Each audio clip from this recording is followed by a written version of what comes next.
Friends అందరికీ నమస్తే అండి. This is Pavan job set అయిన తెలుగు.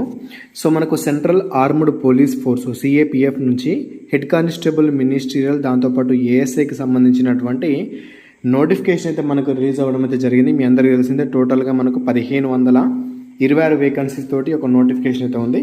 అయితే దీనికి సంబంధించినటువంటి అప్లికేషన్ ప్రాసెస్ అయితే స్టార్ట్ అయింది. నేను ఆల్రెడీ దీని గురించి అప్లికేషన్ ఏ విధంగా చేయాల్సి ఉంటుందని చెప్పేసి వీడియో కూడా చేయడం అయితే జరిగింది.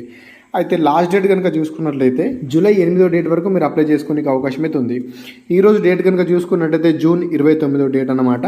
అంటే ఇంకా తిప్పి కొడితే కేవలం 10 రోజుల సమయం మాత్రమే ఉంది. 10 రోజుల సమయం అంటే లాస్ట్ ఒక 4 రోజులు అయితే సర్వర్ రాదు కాబట్టి ఇంకొక 5 రోజుల సమయం మాత్రమే ఉంది అని చెప్పుకోవచ్చు. అయితే మీరు ఇంకా అప్లై చేయకపోతే కనుక తొందరగా అప్లై చేసుకోండి అని చెప్పడానికి వీడియో అయితే చేస్తున్నాను. దాంతోపాటు మీరు అప్లికేషన్ చేస్తారు కదా, అప్లై చేసేటప్పుడు చాలా ట్రాన్స్పరెంట్గా నీట్గా మీరు అప్లై చేయాల్సి అయితే ఉంటుంది. నేను చేసినటువంటి అప్లికేషన్ ప్రాసెస్ వీడియో ఏదైతే ఉందో ఆ వీడియో చూస్తూ కనుక మీరు కంపల్సరీ నీట్గా మీరు అప్లై చేస్తే మీ యొక్క అప్లికేషన్కి ఎటువంటి ప్రాబ్లం అయితే ఉండదు. సో ఒకవేళ ఏదైనా మిస్టేక్ అయితే కనుక వాళ్ళు 100% అప్లికేషన్ని రిజెక్ట్ అయితే చేస్తారు. ఓకేనా? ఎందుకోసం అంటే ఈ యొక్క అప్లికేషన్ అనేది బిఎస్ఎఫ్ అయితే భర్తీ అయితే చేస్తుంది అనమాట.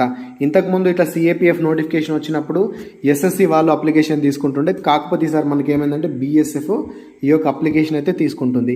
బిఎస్ఎఫ్ యొక్క అప్లికేషన్స్ ఎట్లా ఉంటాయి అంటే చాలా నీట్గా మీరు అప్లై చేయాల్సి అయితే ఉంటుంది. చిన్న మిస్టేక్ ఉన్నా కూడా వాళ్ళ అప్లికేషన్ని రిజెక్ట్ అయితే చేస్తారు.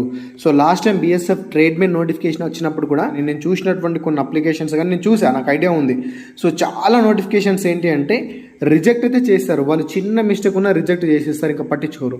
కాబట్టి నేను అప్లికేషన్ ప్రాసెస్ వీడియో చేసినప్పుడు అందులో క్లియర్గా ఈ యొక్క విషయాలు కూడా చెప్పాను. మీరు ఇంకా అప్లికేషన్ ప్రాసెస్ వీడియో చూడకుండా మీరు ఇంకా అప్లై చేయకుండా ఉన్నట్లయితే ఫస్ట్ అప్లికేషన్ ప్రాసెస్ వీడియో పూర్తిగా చూసిన తర్వాత అప్పుడు మీరు అప్లై చేసే ప్రయత్నం చేయండి. ఓకేనా? అప్లికేషన్ ప్రాసెస్ లింక్ కింద డిస్క్రిప్షన్లో ఉంటుంది. దాంతోపాటు మీరు అప్లై చేశారా అప్లై చేయలేదో కంపల్సరీ కామెంట్ అయితే చేయండి. ఓకేనా? నేను మీకు మరీ చెప్తున్నాను, ఒకవేళ మీరు అప్లై చేసి ఉన్నట్లయితే మీ అప్లికేషన్ ఫామ్ ఉంటుంది కదా, మీ అప్లికేషన్ ఫామ్ని అదేవిధంగా అప్లికేషన్ వీడియోని ఒకసారి రెండు చూడండి. నేను అప్లికేషన్ వీడియోలో చెప్పిన విధంగా మీ యొక్క అప్లికేషన్ ఫామ్లో అన్ని విధంగా ఉంటే కనుక మీ అప్లికేషన్కి ఎలాంటి ప్రమాదం లేదు. సో మీరు భయపడకండి. ఒకవేళ ఏమైనా రిమార్క్ ఉంటే కనుక నాకు కంపల్సరీ ఇన్స్టాగ్రామ్లో అయినా మెసేజ్ అయితే చేయండి. చూద్దాం, మనకి ఏమైనా అవకాశం ఉంటే రెక్టిఫై చేసుకోనికి అవకాశం అయితే అంటే ట్రై అయితే చేద్దాం. ఓకేనా? మీకు అర్థమైందని అనుకుంటున్నాను. ఇంకా మీకు ఏమన్నా డౌట్ ఉంటే ఈ యొక్క బిఎస్ఎఫ్ కానీ ఈ యొక్క సిఏపిఎఫ్కి సంబంధించినటువంటి అప్లికేషన్ కానీ మిగతా విషయాలు ఏదైనా మీకు అనుమానాలు ఉన్నా కూడా ఒక్కసారి కింద కామెంట్ అయితే చేయండి. దాంతోపాటు ఈ వీడియోని కంపల్సరీ ప్రతి ఒక్కరు లైక్ అయితే చేయండి.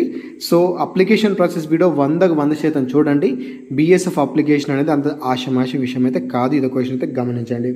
సో ఇదన్నమాట. ఈ వీడియోలో మీకు ఎంతో కొంత ఇన్ఫర్మేషన్ అయితే అర్థమైందని అనుకుంటున్నాను. ఇంకేమైనా డౌట్ ఉంటే కింద కామెంట్ అయితే చేయండి. అదేవిధంగా మీరు అప్లై చేయకపోతే తొందరగా అప్లికేషన్ వీడియో చూసి అప్లై అయితే చేసుకోండి. సో ఇదన్నమాట. Thanks for watching. అందరికీ ఆల్ ది బెస్ట్. జై భారత్.